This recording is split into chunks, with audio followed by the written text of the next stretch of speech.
Hello मित्रों, આપણે આજે આવ્યા છીએ તળાજા તાલુકાની અંદર। આપણે તમે જોઈ રહ્યા છો તે એપલવાળા મહારાજનું સ્ટેચ્યુ છે અને ત્યાં એપલ દ્વાર પાસે આપણે આવી ચૂક્યા છીએ અને તમને આજનો બ્લોગ બતાવી રહ્યા છીએ જે એપલવાળાનો ડુંગરો તરીકે છે અને ત્યાં દેરાસર પણ છે।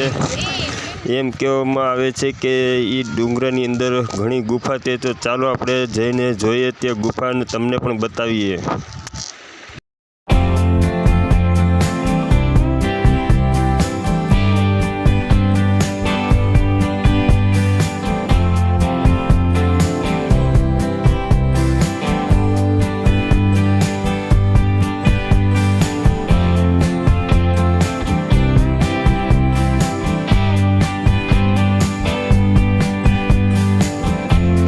મિત્રો તમે જોઈ રહ્યા છો અત્યારે આપણે ડુંગરાની અંદર આપણે પગથિયા ચડી રહ્યા છીએ અને અત્યારે પાછળ પણ તમે જોઈશું ઘણા લોકો આવેલા છે અને તમને પણ આ દર્શન કરી આવીએ તો જોડાતો રહેજો અમારી યુટ્યુબ ચેનલ સાથે।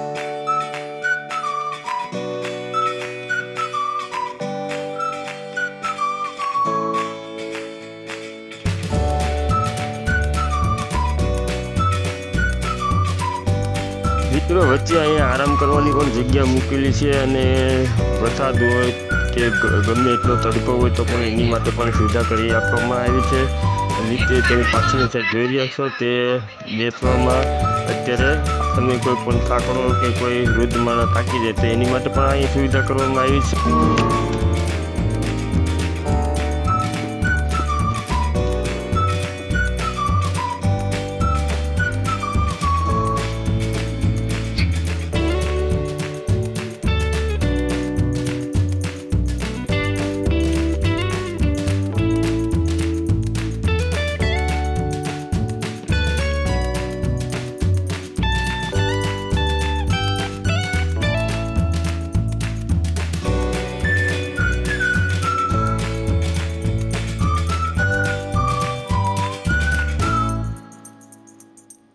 મિત્રો ભાવનગર જિલ્લાના તળાજા તાલુકાની અંદર આવડા એપલવાળાનો ડુંગરો તરીકે પ્રસિદ્ધ છે અને જૈન દેરાસરનું અહીંયા દેરાસર પણ મોટું છે અને આ ખોડિયારમાં એપલવાળાના માતાજી છે અને ખૂબ જ પડતારૂપી અને સાક્ષાત છે અને ખૂબ જ લોકો અહીંયા આવે છે અને માતાજીના પણ દર્શન થાય છે અને અહીંયા ઘણી ખરી ગુફાઓ પણ છે।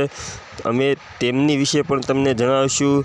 પછી ઉપર દેરાસર છે તેમાં પણ આપણે જઈને તમને એમની બતાવીશું।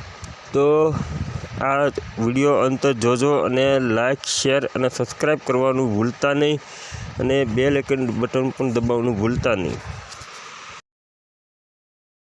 અત્યારે આ જોઈ રહ્યા છો માં ખોડિયારમાંના મંદિરે રંગોળી દોરેલી છે અને આ છે માં ખોડિયારમાંનું મંદિર અને મંદિરની અંદર તમે ઉપર જોઈશો તો આ ગુફાની અંદર આખું મંદિર આવેલું છે અને માં ખોડિયારમાંના દર્શન કરીએ।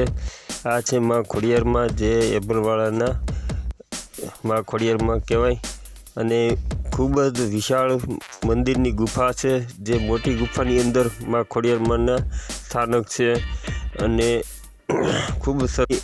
આમની બાજુમાં ભોળાનાથનું પણ મંદિર આવેલું છે સ્થાનક અને અહીંયા પૂજા પાઠ આરતી શ્રીફળ પણ મળી રહે અને આ ઉપર તમે જોઈ રહ્યા છો તે ગુફાની ઉપરનો ભાગ છે અને આ અહીંયા જે સંત જે આ દાદા છે તેનું સાફ સફાઈ રખવાળી અને બધું ધ્યાન રાખે છે।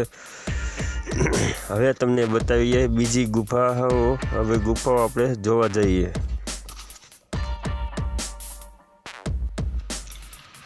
આ ભોયરા પેલા ખોદાય છે પણ બોર એટલે ખોદાણ નથી લગતું।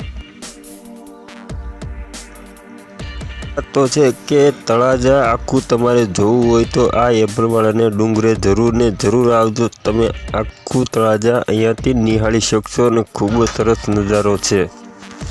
અહીંયાથી તમે મોવા ચોકડી અને એપલ દ્વાર અહીંયાથી સ્પષ્ટ દેખાય છે।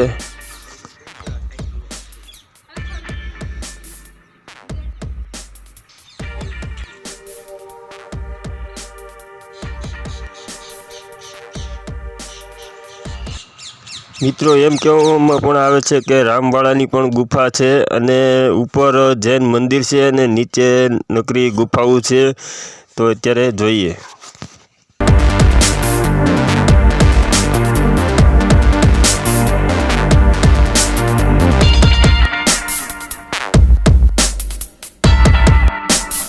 લોકો પણ એમ પણ કહે છે કે ભાઈ અહીંયા ગુફાઓ છે એટલે અમુક ગુફા જે છે એ જુનાગઢ પણ નીકળે છે એવું પણ આપણે માન્યમાં કે સાંભળવામાં આવ્યું છે. તો એ પણ આપણે જોઈશું.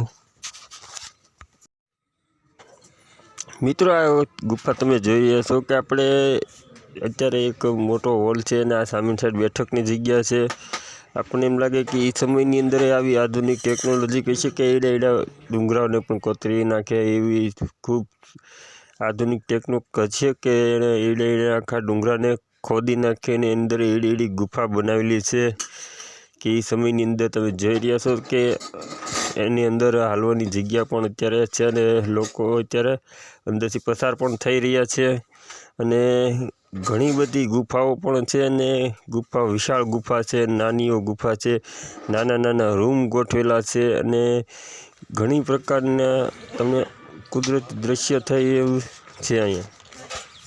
તો મિત્રો આપણે બીજા ભાગમાં જોશું કે આપણે દેરાસરનું મંદિરને દેરાસરની અંદર આવેલી બધી ગુફા અને અનેકો માહિતી. તો આ પહેલો ભાગ હતો. બીજા ભાગમાં આપણે જઈએ.